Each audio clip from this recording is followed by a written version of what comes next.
सम्पूर्ण महानमस्कार। तपाईहरुले यो सूत्र ए माता राज भानस लगा र गणको नाम चिन्ह हेर्न साथै थाहा पाइसक्नु भएको छ कि आज केसँग सम्बन्धित भिडियो रहेको छ भनेर। मैले यो भन्दा अगाडिको भिडियोमा छन्द भनेको के हो, रसो दीर्घ सम्बन्धी सम्पूर्ण कुराहरू भनिसकेको छु र आज म यस भिडियोमा छन्दका प्रकार, हामीले अध्ययन गर्नुपर्ने छन्दका प्रकार लगायत मात्रिक र बाणिक छन्दमा विशेष गरी आज हामी चर्चा गर्नेछौँ।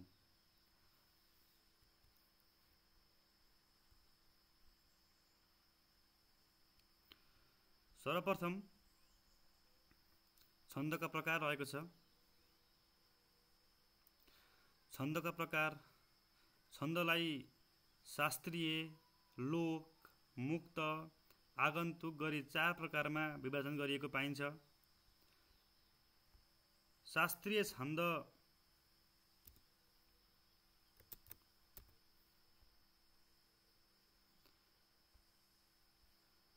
अन्तर्गत पर्ने केही छन्द र लोक छन्द अन्तर्गत पर्ने छन्दहरूको निम्नानुसार चर्चा गरिन्छ।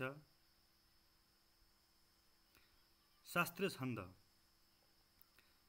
छन्द अन्तर्गत मात्रिक र बाणिक गरी 2वटा छन्द पर्छन्। अमा छ मात्रिक, मात्रा रसो दीर्घको मात्रा गणना गरी निर्माण गरिने छन्द नै मात्रिक छन्द हो। मात्रिक छन्द हो। गीतका रूपमा प्रयोग गरिने कविता मात्रिक छन्दमा देखिन्छन्। यसमा रस्वको 1 र दीर्घ मात्राको गणना 2 गरिन्छ।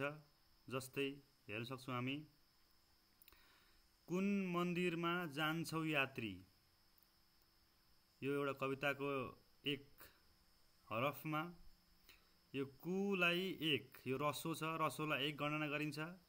हामीले माथि नै हेरिसकेका छौँ, रस्व मात्राको 1 र दीर्घ मात्राको 2 गणना गरिन्छ, मात्रा गणना गरिन्छ।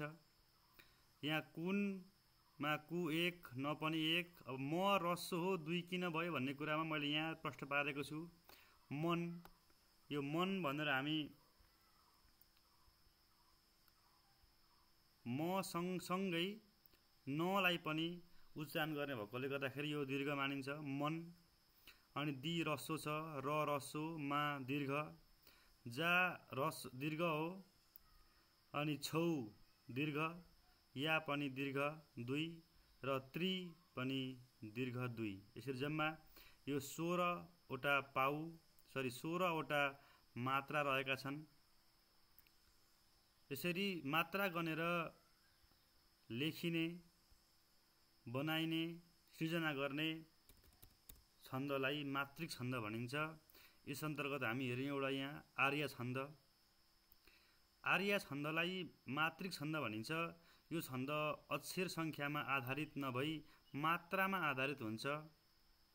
यसमा लघु, गुरुको गणना गरिन्छ। यो छन्दमा 4 पाठहरू हुन्छन्, 4 पाउहरू हुन्छन्।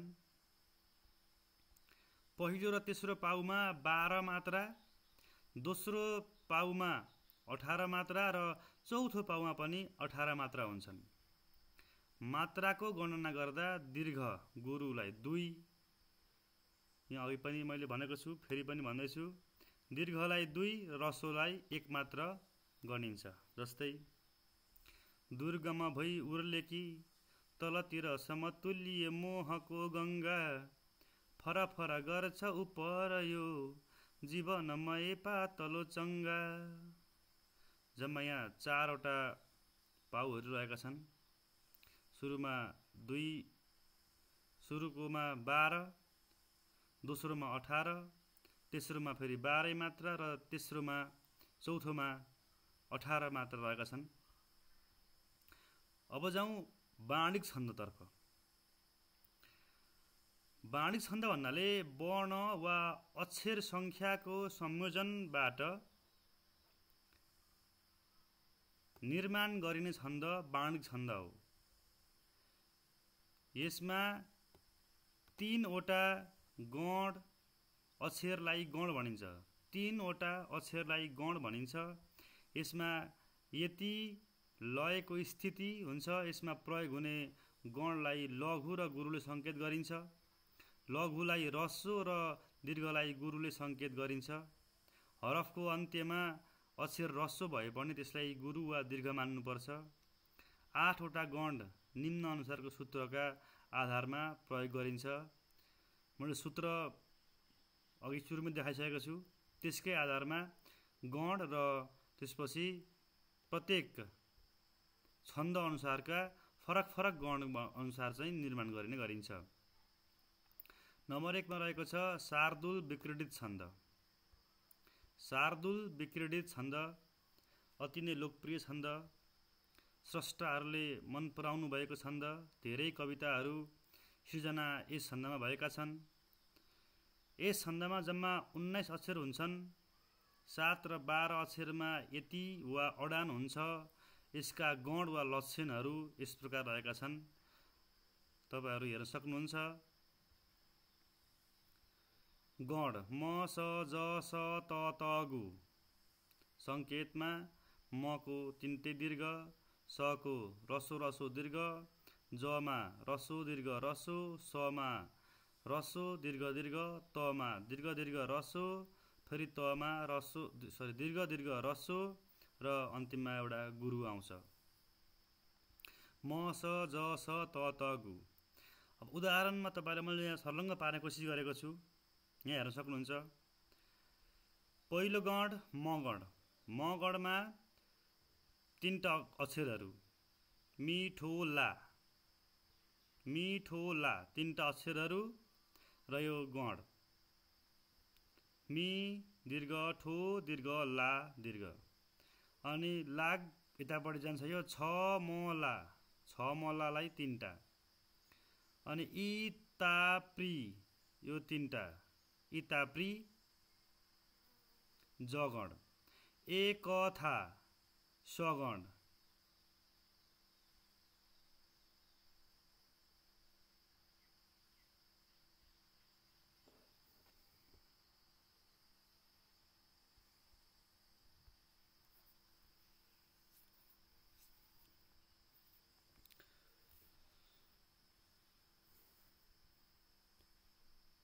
गण म स ज स त त गु।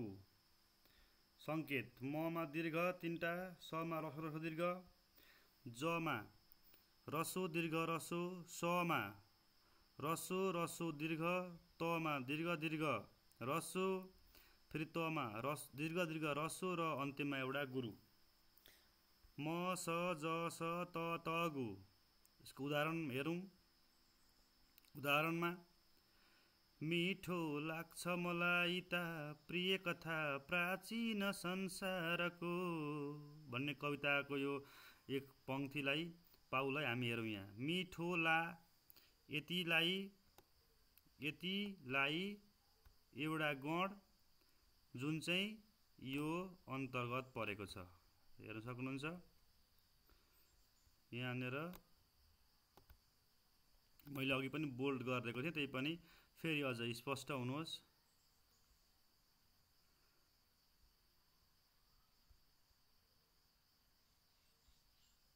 ल यो भयो मिठो ला 3टा म गण। अनि यो 6 बाट इ सम्म फेरि अर्को गण। यसले यो स गण। यति स गण अन्तर्गतका अक्षरहरू हुन्। फेरि यो इ ता प्रि हेर्नुहोस्। यो अनुसारको यो फेरि अर्को ज गण।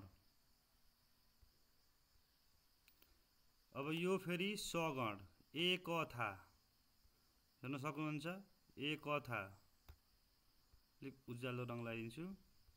ए क था यो अर्को फेरि यो यसको यो गण। प्राचीन 3टा अक्षर प्राचीन यो फेरि तगण। अब फेरि यो संसार, फेरि यो तगण, यो तगण, त्यो पनि दुईटै तगण, त अन्तिममा मास्तिर गण देखाइराखेको छु मैले। यो पनि। अब यहाँ को अन्त्यमा आयो दीर्घ, यसलाई काले राखौँ को। जम्मा 19 अक्षर, 19 वटा अक्षरहरूद्वारा यो गणमा म स ज स त त गु गणमा लेखिएको छ। यसमा 7 र 12 अक्षरमा यति वा अडान हुन्छ, हामीले यसरी वाचन गर्नुपर्ने हुन्छ। मिठो लाग्छ मलाई त प्रिय कथा प्राचीन संसारको, हाम्रो भारत वर्षको उदयको हैमा प्रभासारको। जाडामा पनि कोयली कुसुमका बासनाहरू सम्झँदै फर्केलान् दिन फेरि उत्तर भनी बसे अकेली रुँदै। यो यसको शार्दूल विक्रीडित छन्दको 7औं र 12औं अक्षरमा अनुसार गाइएको मैले प्रयास गरेँ। यसको लय यस्तै हुन्छ भन्ने छैन, आफू तरिकाले यसको 7 र 12मा अडान गरेर जसरी गाउँदाखेरि पनि हुन्छ। अब आफ्नो त्यो चाहिँ गाउने कलामा भर पर्छ, त्यसैले तपाईले जसरी पनि गाउन सक्नुहुन्छ। यसको मैले तपाईहरुलाई यो लक्षण भनिदिएँ, यो लक्षण जान्नु आवश्यक छ। शार्दूल विक्रीडित छन्दको लक्षण अथवा गण छुट्याउनुहोस् भनेर पनि प्रश्न सोधेको पाइन्छ। अब यसै गरी शिखरिणी छन्द। शिखरिणी छन्द, यस छन्दमा चाहिँ ए म न स भ लघु यहाँ पनि राखेको छु मैले।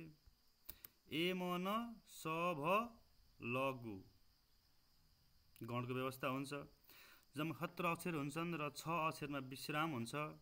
यसका लक्षणहरूमा यहाँ ए म न स भ लघु, ए म न स भ लघु, ए म न स भ लघु तपाईहरुले एक दुई पल्ट पढ्नु हुँदाखेरि यो याद हुन्छ।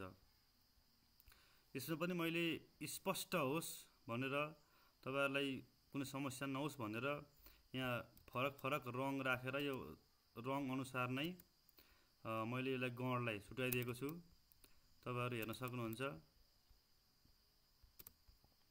म खाऊ ए गण, मै लाऊ म गण, सुख स न गण, ए ल वा। अब यहाँ यो ए ल वा तीनटा अक्षरको ए ल वा लाई यो स गण, अनि मो ज म समन फेरि यो भ गण, र ग अनि रु ग रसो लघु र अन्तिममा गु दीर्घ। ए म न स भ लघु।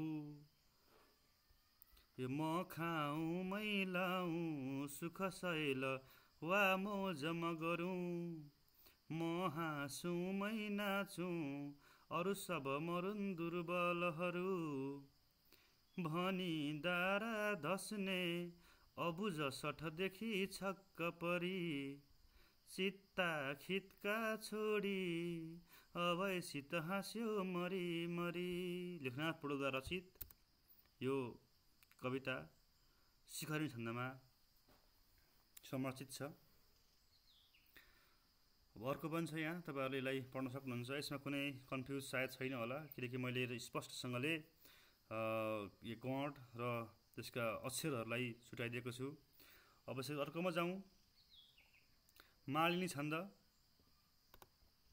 मालिनी छन्द यो पनि सजिलो छन्द रहेको छ। थुप्रै स्रष्टाहरूले कविता रचना गर्नुभएको छन्द मालिनी छन्द। यसमा 15 अक्षर हुन्छन्। यसमा 8 अक्षरमा विश्राम हुन्छ। यसका लक्षणहरू हामी यहाँ हेरिहाल्छौँ। न न म ए ए सजिलो छ। न न म ए ए, न न म ए ए भन्ने बित्तिकै यसमा न को 3टा रस्व, म को 3टै रस्व अथवा लघु, ममा तिनटै दीर्घ गुरु, एमा रस्व गुरु गुरु, फेरि एमा रस्व गुरु गुरु, यसको अन्तिममा गुरु। अब यसमा हेर्नुहोस् मन न न म ए न न म ए न न म ए गणबाट रचिने मालिने छन्द। यसमा हेर्नुहोस् अति खपत पर्याको खुब अगमदेखि लङ्का, यसलाई मैले छुट्याइदिएको छु। अति